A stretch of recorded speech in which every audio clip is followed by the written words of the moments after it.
عظیم ترین صورت، خوبصورت ترین صورت. قرآن کی آیات کے اپنے اسالیب ہیں، اپنے اسلوب ہیں اور اپنی حلاوت اور مٹھاس ہے ہر صورت کی، آیات کی. سنتے جائیے.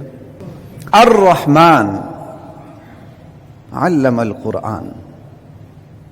رحمان جس نے سکھا دیا قرآن. رحمان وہ ذات جس پر رحمت ختم ہے. قرآن وہ کتاب جس پر اللہ کا کلام ختم ہے. اللہ نے اس سے بڑھیا کلام اتارا ہی نہیں.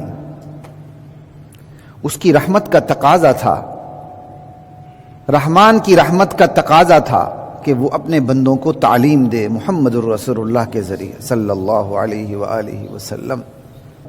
خلق الانسان، اس کی رحمت کا تقاضا تھا کہ وہ اشرف المخلوقات کی تخلیق کرے، اس نے تخلیق کر دی.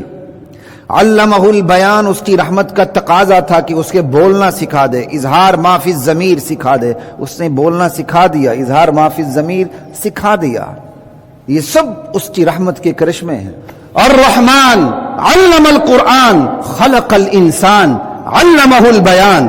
محمد الرسول اللہ کو جو یہ قرآن سکھایا گیا ہے وہ کسی انسان نے نہیں سکھایا، کسی جن نے نہیں سکھایا، اللہ نے سکھایا ہے. محمد الرسول اللہ نے خود اس قرآن کی تالیف نہیں کی.